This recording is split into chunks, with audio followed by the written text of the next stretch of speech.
I couldn't move. For several seconds, I just stared at the empty hook, hoping I had somehow forgotten moving the key. Deep down, I already knew I hadn't. I took a photo of the cabinet and called Ryan. He answered on the third ring. What happened? The spare key is missing. There was a pause. Are you sure? It always hangs on the third hook. Maybe I moved it. Did you? I don't remember. I closed my eyes. Sarah saw your mother coming into our house yesterday. What? She said Linda has been here several times while we were both at work. That doesn't make sense. She thought your mom was house-sitting. Why would she think that? Because she watched her go inside. Ryan went silent. For once, he didn't immediately offer an explanation. I'm coming home, he said. He arrived 20 minutes later and walked straight to the key cabinet. He checked every hook, then opened the drawer underneath it. Nothing. He searched the bowl on the kitchen counter, the pockets of our coats, and the small tray near the garage. Then he went outside and checked both cars. The key was gone. Ryan stood beside the workbench in the garage, rubbing the back of his neck. Call her, I said. I don't want to accuse her based on one missing key. It isn't just the key. Sarah could have seen someone else. She knows what your mother looks like. I know. Then call her. Ryan took out his phone. This time, he put Linda on speaker. She answered cheerfully. Hi, sweetheart. Mom, were you at our house yesterday? The silence lasted slightly too long. Yesterday? Yes. I don't think so. You don't think so? I stopped by earlier this week.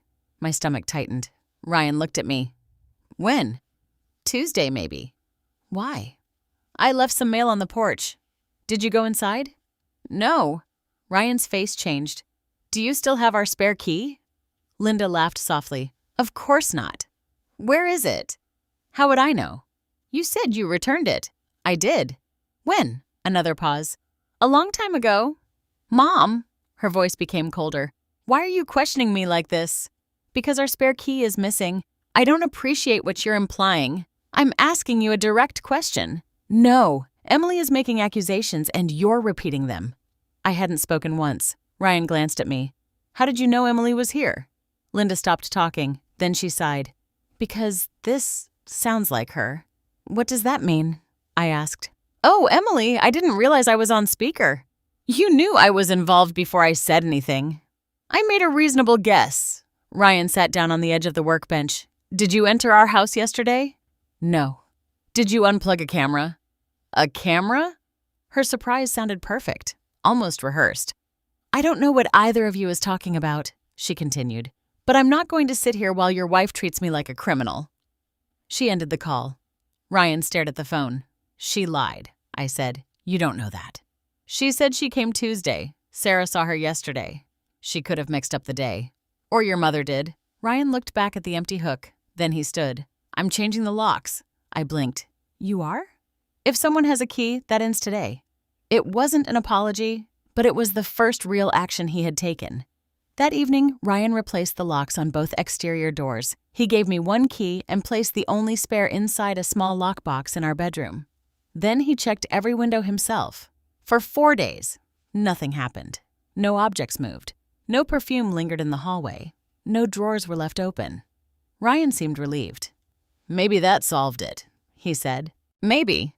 I wanted to believe him. Then Linda invited us to dinner. Ryan almost declined, but she called twice and left a message saying she wanted to clear the air. We arrived at 7. Linda greeted Ryan with a long hug. She barely looked at me. Dinner stayed quiet until she placed her fork down. I've been thinking about everything. Ryan waited. Linda turned toward me. I understand that stress can make people feel unsafe. I stared at her. Stress didn't unplug my camera. Her lips tightened. I'm trying to be compassionate. Then answer the question. What question? Why did Sarah see you entering our house? Linda looked at Ryan. Do you hear how she speaks to me? Mom, he said. Just answer her. Her expression shifted for half a second. Then she looked hurt. I brought in a package. You told us you left mail on the porch, Ryan said. It may have been a package. You said you didn't enter the house. I stepped inside for less than a minute. My heart started beating faster. With what key? I asked. Linda folded her napkin. I don't remember. Ryan leaned forward. You told me you returned it. I probably used the garage. The garage was locked. I had the remote. The room went silent. What remote? Ryan asked. Linda looked down at her plate. The old one. You still have my garage remote? I forgot about it. For 2 years? It was in my glove compartment. I stared at her. So you entered our home without permission. I was delivering something. And unplugged my camera? No. And went through our bedroom? Her eyes snapped toward me. I have never gone through your bedroom. The answer came too quickly. I hadn't told her which room had been searched. Ryan noticed too. How did you know she meant the bedroom? Linda pushed her chair back. This is ridiculous. She walked into the kitchen. Ryan followed her. I stayed at the table, listening. You need to give me the remote, he said. You're taking her side. This isn't about sides. It always becomes about sides when she's involved. You entered our house without telling us. To help you. We didn't ask. I am your mother. That doesn't give you permission. Linda lowered her voice. She is changing you. Ryan answered just as quietly. Give me the remote. A cabinet door slammed. Linda returned and dropped a small black garage remote onto the table. There, she said. Now maybe your wife can stop acting like I'm dangerous. I picked it up. The plastic around the button was worn smooth. This wasn't something she had forgotten in a drawer. She had been using it. On the drive home, Ryan said nothing. Finally, I asked, do you believe me now? I believe she entered the house. That isn't all she did. I know. Do you? His hands tightened around the steering wheel. I'm trying, Emily. For the first time, I could see doubt forming inside him. But doubt still wasn't proof. The next morning, Ryan reset the garage access code and disconnected the old remote from the system. He also ordered a new camera set with battery backups. I want to know too, he said. That mattered more than I expected. We installed 3 cameras. One faced the front hallway. One covered the kitchen and back entrance. The third pointed toward the garage door. Ryan knew about all of them. Linda did not. For 5 days, there was nothing. Then a padded envelope appeared on our porch. Inside was a photograph of Ryan and me arguing in our kitchen. The picture had been taken through the window. On the back, someone had written, "He deserves peace." Ryan went pale. Mom wouldn't do this. I turned the photograph over. She knew we argued about her. That doesn't prove she took it. Then who did? He had no answer. We checked the porch recording. A person wearing a gray hood placed the envelope near the door. Their face never appeared. Ryan paused the footage. That jacket looks familiar. Whose is it? He didn't answer.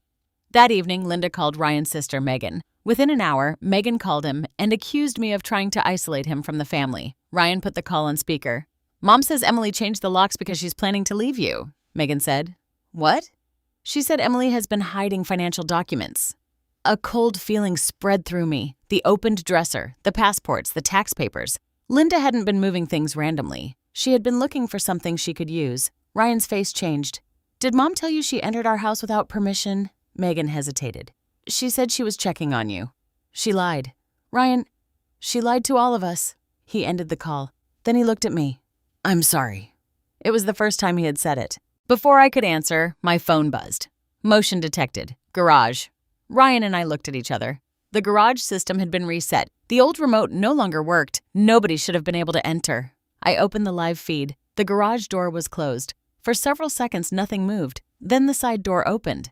A figure stepped inside wearing a dark coat and carrying a large handbag. The camera captured only the person's back. They walked directly toward the interior door without checking the room, like they already knew where everything was. Ryan leaned closer.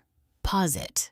I did. A strand of silver blonde hair had slipped from beneath the hood, the same shade as Linda's. The figure reached into the handbag and pulled out a key. Not our missing front door key. A different one. They inserted it into the interior garage door. The lock turned. Then the figure began to look toward the camera. For 1 second, the edge of a familiar face appeared on the screen. Then the recording cut to black.